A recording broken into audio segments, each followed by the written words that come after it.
Hello, welcome to the Wire Podcast, a podcast that provides the best content about all things sports. I'm Ryan McCrary, and on today's episode, I want to start by talking about the OG Anunoby trade. This past weekend, the Toronto Raptors traded him to the New York Knicks. I want to talk about all the details of this trade and what this deal means for the Raptors and the Knicks. After that, I will discuss Lamar Jackson's MVP case, why he is the heavy favorite to win the NFL MVP award, and whether or not he actually deserves to win the MVP. After that, I want to talk about bowl season in college football. Specifically, I want to talk about Georgia's big win over Florida State, what that game means for Florida State. I also want to talk about some of the problems with the current bowl system in college football. I'll also recap the college football playoff games, or the college football playoff semifinal games between Michigan and Alabama, and Washington and Texas. And then to close out the podcast, I will do a little preview for the upcoming national championship between Michigan and Washington. And that's what we have on tap for today's episode. I'm super excited. I hope you are as well. Let's not waste any more time and dive right in.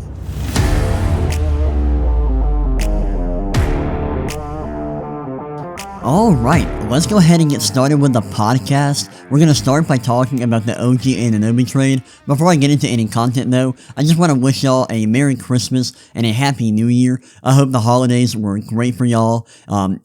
The Christmas season was great for me. It was awesome. I really enjoyed the break, had a lot of fun. And I also want to apologize for not getting an episode out last week.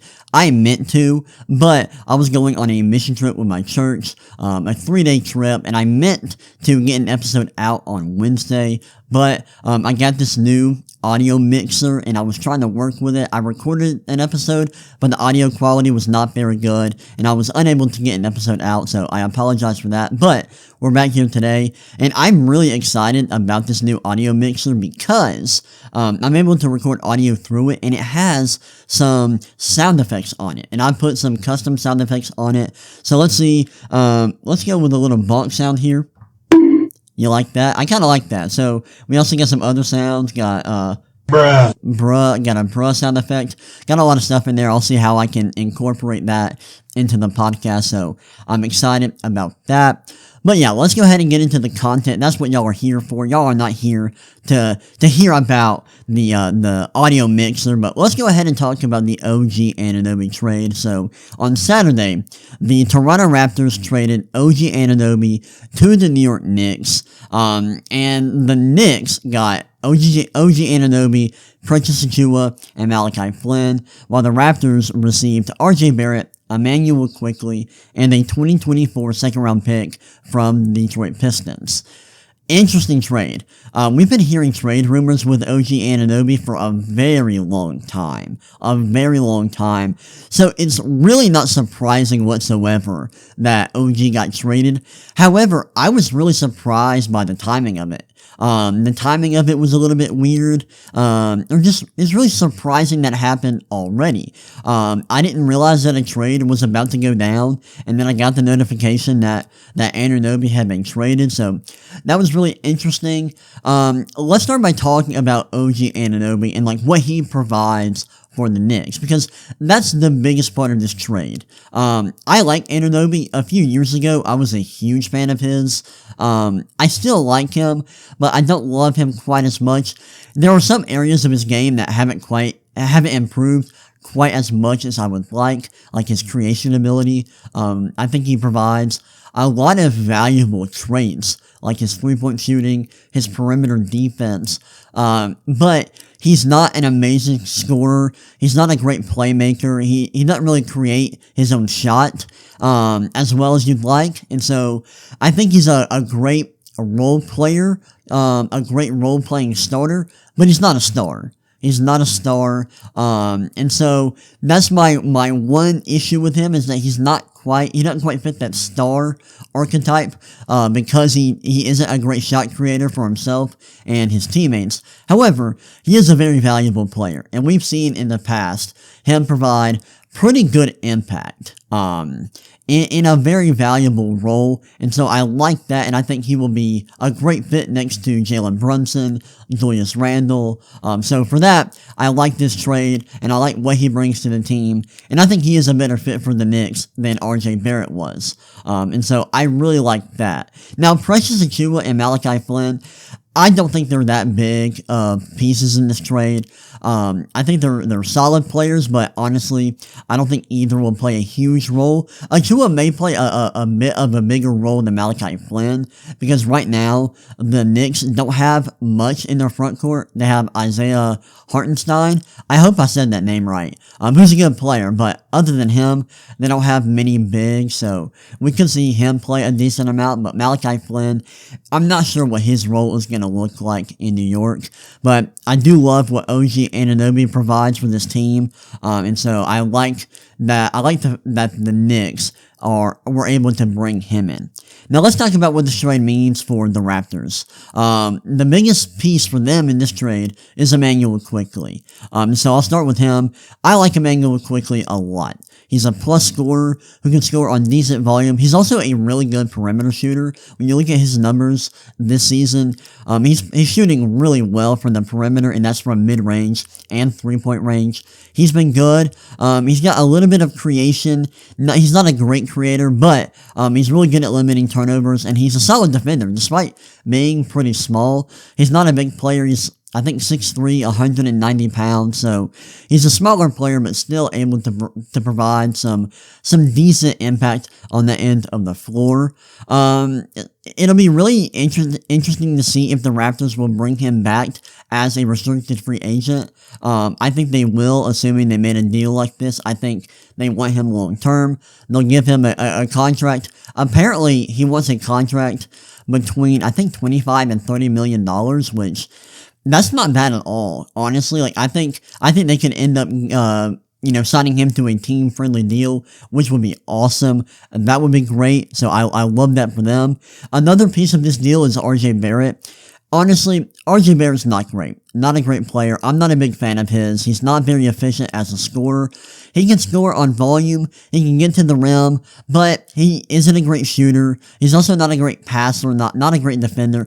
There's not a lot to like about his game. And he's on a decently sized contract. He's not on his rookie contract anymore. He's on his second contract. And it's not huge.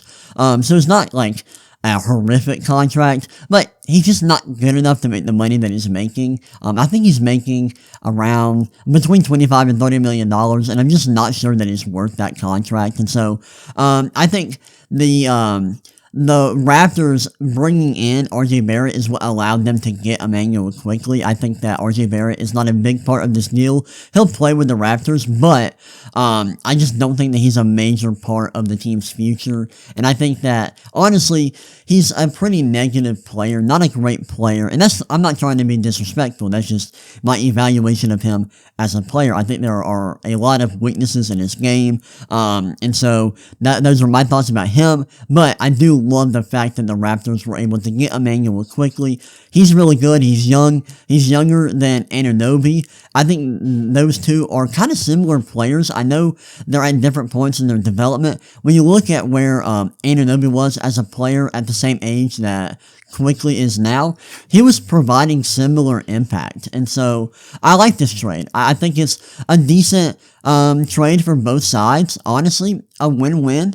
It wasn't a trade that I was like, oh, I love this for either team, but I do think both teams got decent returns here for players that they didn't necessarily want long-term, it seems like. So I like that, and I think it's a solid win-win trade for both sides.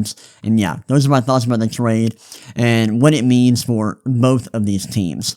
Now I'm going to move on, talk about Lamar Jackson's MVP case. Before I do that, I'm going to take a break, and I will be right back. Okay, now let's talk about Lamar Jackson's MVP case, why he's the heavy favorite to win the award, and whether or not he should actually be named the MVP. So right now, Lamar Jackson is It's crazy how much of a favorite he is to win the MVP. I looked at his odds on FanDuel, and he is at minus 20,000 to win the MVP award, so he's gonna win it. There's no way he doesn't win the award at this point with those odds. He's gonna win it. There's only 1 week left in the season. There's nothing that could happen in Week 18 for him to lose the award. And he's probably not even going to play in Week 18 because I believe the Ravens have clinched the number 1 seed in the AFC, so he's probably not even going to play in that game. So he's basically got the MVP wrapped up.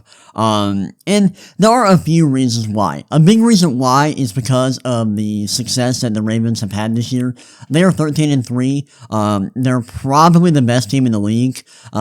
In the episode that I recorded last week that I didn't end up publishing, I said that the 49ers were the best team in the league. And honestly, I thought there was a good case to be made for them still being the best team in the league, despite losing to the Ravens 2 weeks ago. But the Ravens came out, had a dominant performance against the Dolphins this week. And that was an incredible performance from Lamar Jackson. He was awesome. He had a perfect passer rating, was just unbelievably good in that game. He was awesome. So now, I think the Ravens are the best team in the league.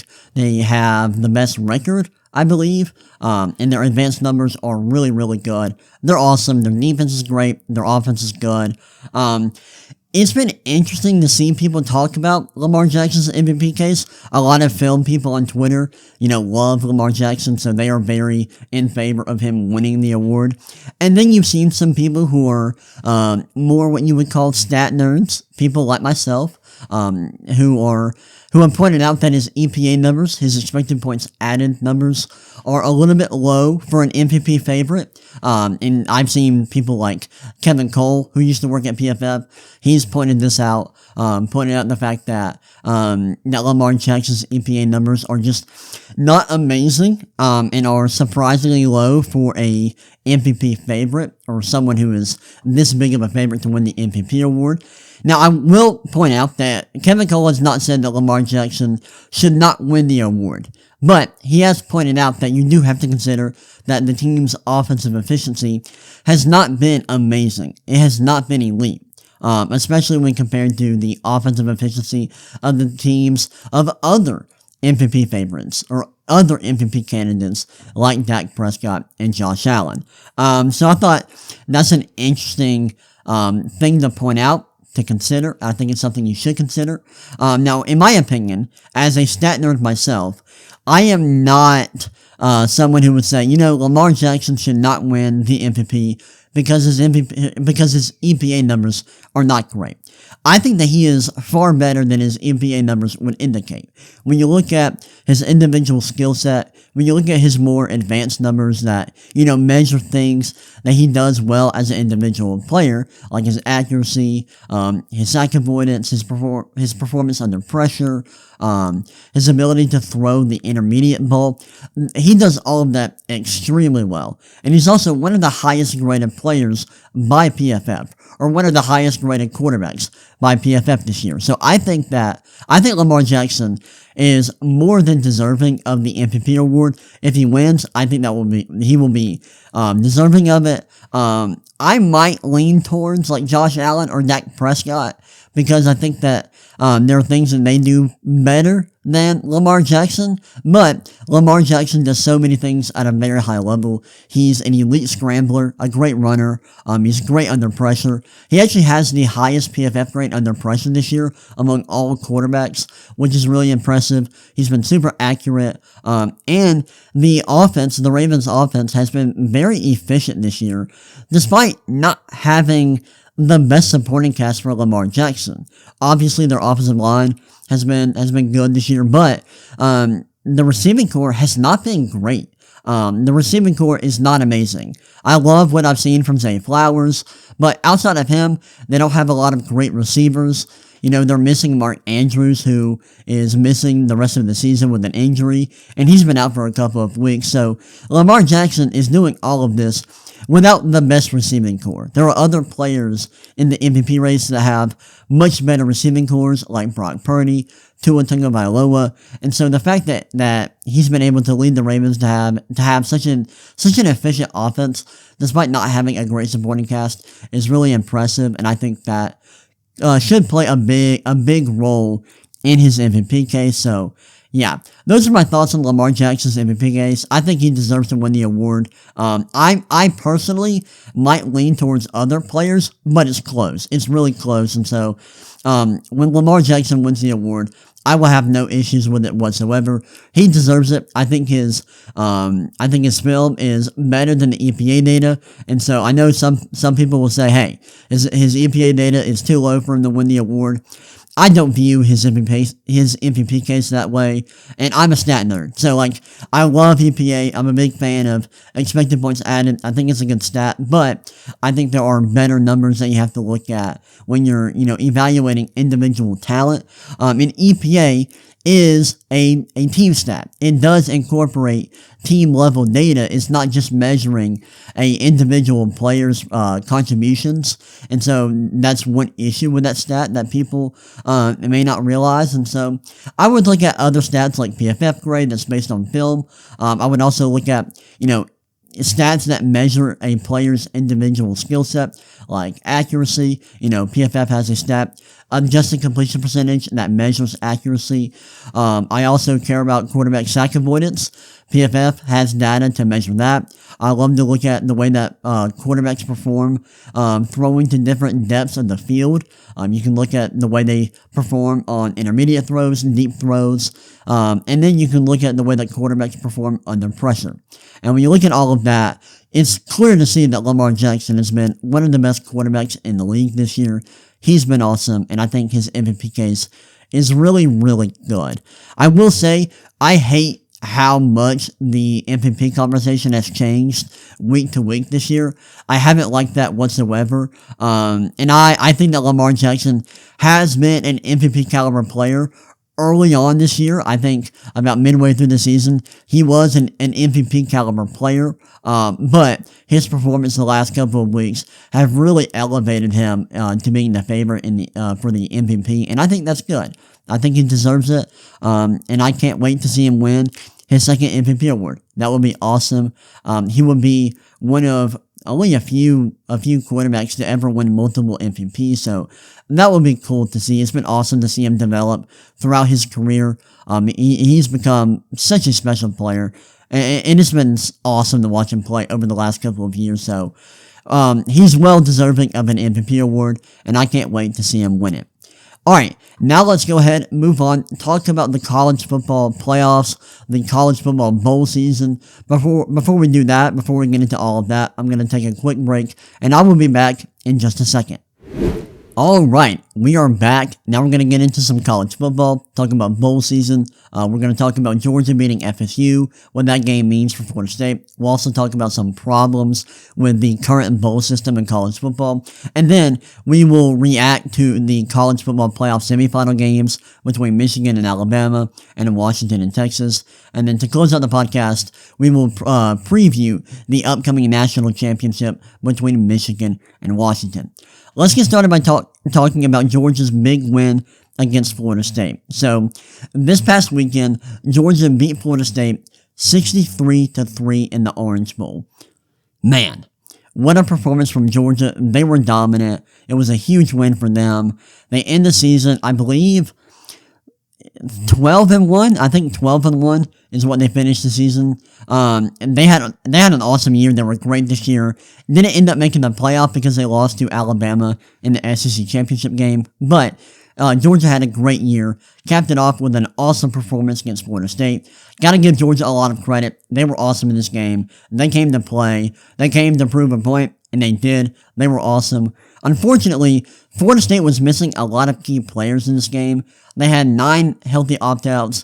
They were also missing Jordan Travis, and they were missing a lot of players to the transfer portal, but so was Georgia. Georgia was missing a lot of players to the transfer portal.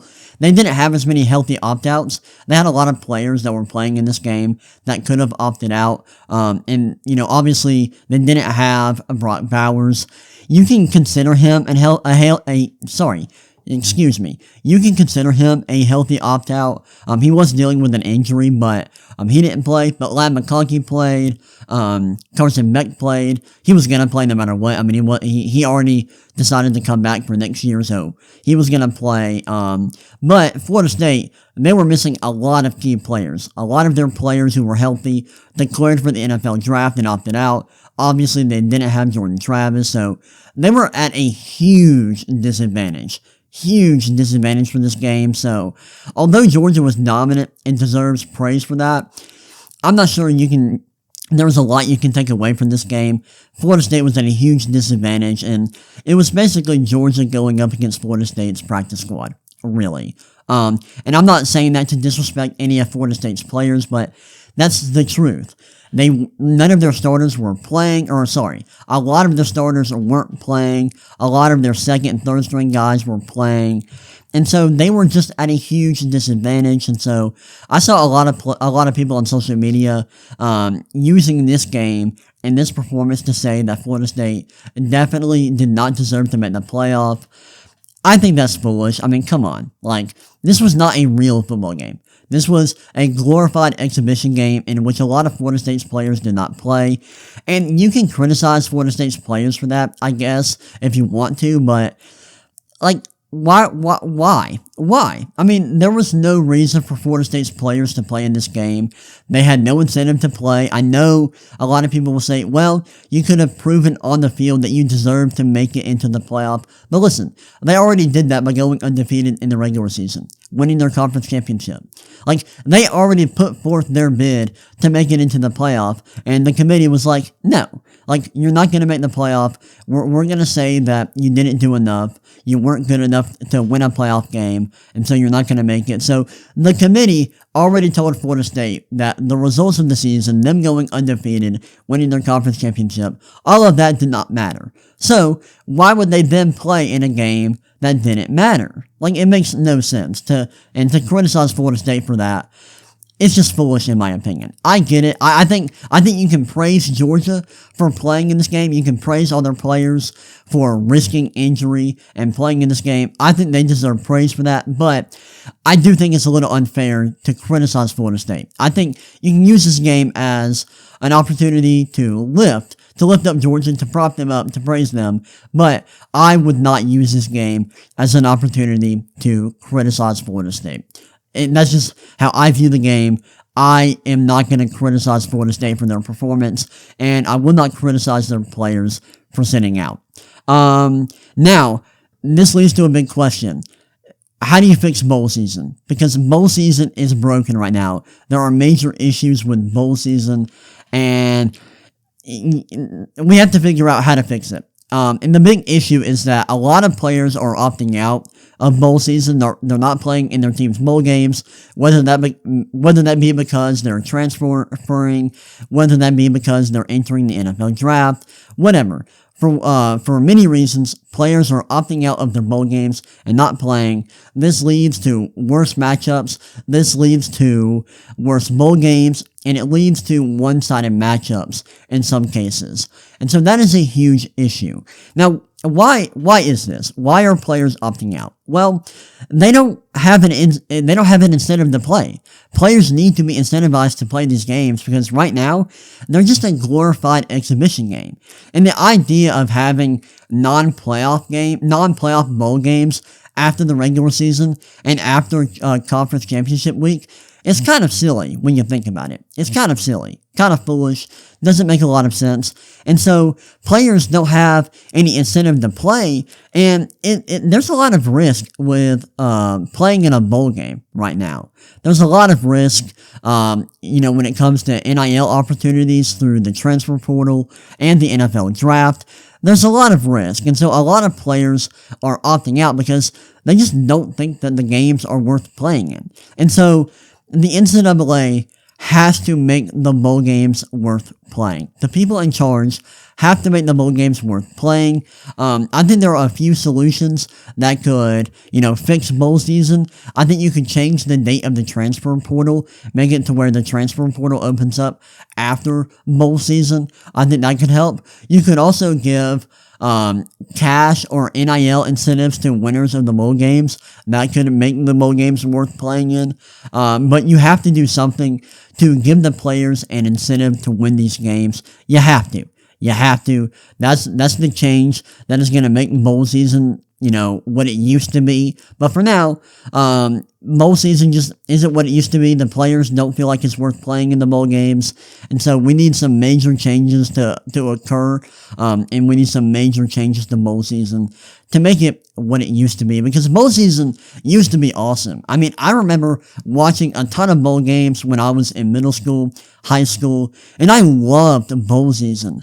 But I have a brain. I'm smart. I understand that the bowl games just aren't worth it for the players. And so I'm not going to criticize the players for sitting out. They shouldn't play. It's not smart for them to play these games. They're exhibition games that don't matter. And it's just another opportunity for players to get hurt. And so I get why they don't play. And I don't blame them. I think it's smart for them to sit out. Honestly, I do. And so I get it. I understand it. But we got to make some changes to bowl season, and make it to where players feel like it's worth playing in these games. That'll change bowl season and make it great like it used to be. All right. I'm done with my rant with Florida State and bowl season as it currently stands. Now we can talk about the college football playoff semifinals. Let's go ahead and dive into the Michigan-Alabama game.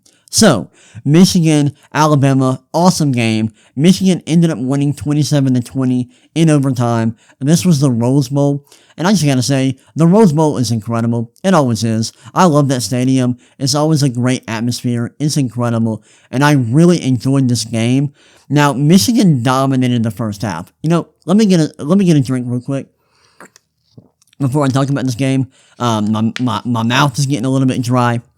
So Michigan dominated the first half. I know the score was 13-10 at halftime, but the score at half did not reflect the game. Michigan was dominating Alabama in the first half, especially on defense. They were really good defensively to start this game, but Michigan had some screw-ups that really hurt them. They had a muff punt that led to a touchdown, and that was a big reason why the score was so close at halftime. And so in the first half, Michigan was rolling. Their defense was great. They had some big drives on offense, and they were playing really, really well. But in the second half, things changed. Alabama was much better in the second half.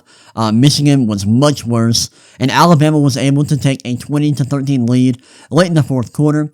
Michigan had a crazy final drive in regulation that they had a fourth down conversion, plus a crazy catch from Roman Wilson, and then they were able to score a touchdown to tie the game. Michigan almost lost the game, though, in regulation.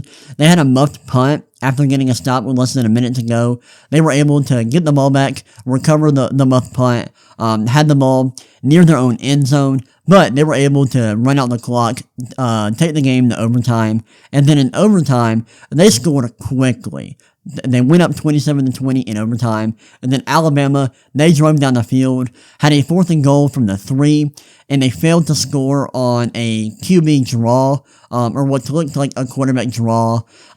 Michigan stopped it, so Michigan walked away with a W. It was a crazy game, and the final play call from Alabama was really interesting. It looked like they were trying to throw the ball to a running back who was, on a swing pattern out to the left, but the snap was low, and that was a major issue for Alabama in this game. Their center struggled a lot. Their center had a ton of bad snaps. They had a low snap there on the final play, and I think that's what led to Jalen Milroe running the ball up the middle. It looked like he possibly had an angle to run to the left, but there was a defender there that could have potentially gotten him down and tackled him, so I'm not sure that he could have actually scored there, but it looked like he may have had an opportunity to score. We'll never know, but Michigan got a stop there, won the game. I will say, Michigan's defense, amazing throughout the game. Had a 56% stop rate, an 18% havoc rate, and had 11 tackles for loss, plus 6 sacks. Their defense was dominant in this game. Kept Alabama from being able to throw the ball consistently. Alabama's passing attack was really, really bad in this game. Jalen Milroe was able to do a lot of things as a scrambler. He was super effective running outside the pocket, but they weren't able to do that consistently, and they weren't able to throw the ball down the field, so their offense wasn't super consistent. Now, Michigan, although they were great on defense, they were really shaky offensively. They could not throw the ball consistently, especially in the second half. Their run game was not as good in the second half as it was in the first half, and their special teams was terrible. They had a lot of mistakes on special teams. They had a few muffed punts. They had a missed extra point, a missed field goal. Their special teams was terrible. Really bad, and that played a huge part in this game being a lot closer than it should have been. Michigan really should have dominated this game and won, possibly by double digits, but they had a lot of mistakes that really hurt them. But in the end, they came out with a win, had some huge drives offensively. Their defense came through in overtime, and they won this game 27-20. Shout out to Michigan. They go into the national championship with Jim Harbaugh for the first time. That's awesome. I know a lot of people are going to hate Michigan because of the sign stealing scandal. We'll see how all that plays out. But for now, they're in the national championship, and that's cool to see. I'm glad they beat Alabama because I'm an Auburn fan. I hate Alabama. War Eagle. Now we can move on. Talk about Texas versus Washington. This was an incredible game as well. Both of the semifinal matchups were awesome and came down to the wire. Washington won this game 37-31. I gotta give a huge shout out to Michael Penix and Washington's passing attack. They were awesome. They were electric. Michael Penix had one of his best games ever. He was awesome in this game, super accurate throwing the ball down the field. He was also really good at moving within the pocket. Rome Odunze and the entire Washington receiving corps was awesome in this game. And so Washington's offense was super effective in this game. They were able to get a double-digit lead in the fourth quarter. Texas was able to come back, though. They scored a touchdown. Washington had the ball late in this game, and they were trying to run down the clock because they were up 37-31 with around a minute to go. So they were running the ball, trying to run down the clock. I think Texas had 2 timeouts at this point, so they were at a bit of a disadvantage when it came to the time. Washington at one point ran the ball on 3rd down, trying to get a first down because that would have ended the game. But their running back got hurt with around 47 seconds left in the game, and so there was an injury timeout. No time ran off the clock after that, and that was a huge moment because if the running back didn't get hurt, the clock would have ran down, and Texas would have gotten the ball with like 10 seconds left on their own 20, maybe their own 10. I don't know where they would have gotten backed up to, but they would have been in a really tough spot. But instead, the clock was stopped with 47 seconds left. Washington went in the punt. They had a false start, which pushed them back 5 yards. Then when they actually punted the ball, there was I'm trying to remember the name of the penalty. It was like catcher's interference. They interfered with the person who was returning the punt, and I think that was a 10-yard penalty. So that gave Texas the ball at their own 30-yard line with 47 seconds left, down 6. So at one point, it looked like they had very little chance to win the game, and then they had a very realistic shot to win the game, and their final drive was crazy. They had 2 incompletions to their tight end, bringing up a 3rd and 10. Then they had a deep throw to the right side of the field, threw the ball deep, had a receiver with one-on-one coverage, and the receiver made a great play, caught the ball in Washington territory, and then Texas had another throw to the sideline, which gave them the ball in the red zone at like the 10, 15-yard line. It was a great catch by the receiver. And so at that point, Texas had the ball with around 15 seconds left. They were going to have a few opportunities to throw the ball into the end zone to possibly score. And then, for whatever reason, Steve Sarkisian lost his mind. His play calling on the final drive was awful. When they got into the red zone, he just, I don't know what happened, but on the first play, 1st and 10, they had 15 seconds left, and they threw the ball to the running back in the flat on the right side of the field. He runs out of bounds, thankfully, but that play wasted 5 seconds, and that was a play where they could have thrown the ball into the end zone to give themselves a realistic shot of scoring on that play, but they didn't, so that just wasted time. And then they had a play where Quinn Ewers, their quarterback, got pressured. He was running outside of the pocket, had to throw it away because he was getting sacked. He was able to throw the ball away, and the ball was caught by a ball boy. I believe it was a ball boy. It may have been a staffer. And the guy caught it with 1 second left. So Texas had 1 second left on the clock. Texas goes to throw the ball on the final play. Ewers throws like a fade to the right side of the end zone to his receiver, the Washington DB. I don't know his name off the top of my head. He makes a great play, deflects the ball, knocks it to the ground. Washington wins. It looked like Ewers had a chance to potentially throw the ball on a rope to his receiver on the right side of the end zone, and maybe if he did that, he would have had a good opportunity to score. But instead, he throws the ball up, lobs it up to his receiver in the back of the end zone. Washington gets a stop. They win the game, 37-31. It was a crazy game. It was awesome. Really fun game. A lot of scoring. Both offenses were pretty good.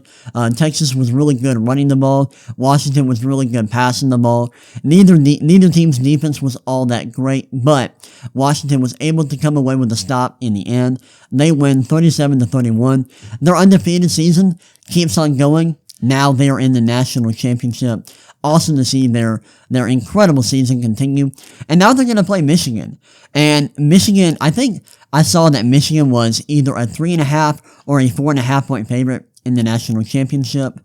And this is a very interesting matchup because Michigan and Washington are like polar opposites. Michigan is a really good defensive team who likes to run the ball. That's their bread and butter, running the ball and playing defense. They're also really good at the small things in terms of, limiting turnovers and limiting penalties. And then they're really good on special teams. Usually they weren't against Alabama, but that has also been a major strength of theirs this season. And then Washington, they're not great defensively, but they are really good offensively, and they can throw the ball, which is something that Michigan is not as good at doing. Michigan can throw the ball a little bit, but that is not the strength of their offense, and they are nowhere near as good throwing the ball as Washington is. And so I think that is one area where Washington has an advantage. Throwing the ball. They can throw the ball down the field, which is huge. I'm a little bit worried about their defense. I'm not sure they can stop Michigan's run game. I think Michigan can throw the ball a little bit on Washington's defense. And I'm a little bit worried that if Washington isn't able to throw the ball in this game, I think they will. But hypothetically, if that is something that they struggle with, I think they're going to really struggle in this game. So I think Michigan is going to win this game. I think they match up well with Washington. It'll be interesting to see how well Washington can throw the ball on Michigan's defense. I think they'll be able to throw the ball at a decent level because they've played a lot of good defenses this year, and their passing attack has been good every single time. So I trust Washington's passing attack. I'm not sure their defense will be good enough to keep Michigan's offense at bay. That's a major question mark with Washington's team. But yeah, I think Michigan will win, but I could see the game being pretty close, which hopefully it is. Hopefully the game is close. Hopefully it's a close matchup. But yeah, those are my thoughts on the playoff semifinal games and the upcoming national championship. I can't wait for that game to happen next week. I'm excited, but yeah. Well, that's all I have for today's episode of the podcast. This was a good episode. I enjoyed it. I hope y'all did as well. If you did enjoy it, and if you're watching on YouTube, I would greatly appreciate it if you would like the video and subscribe so you never miss an upload. And if you're listening on Spotify, Apple Podcast, or wherever you get your podcast, I would love it if you would leave a review. That would help me out a lot. But yeah, that's all we got for today's episode. I hope y'all enjoyed it. I know I did. And I will see y'all next time. Peace.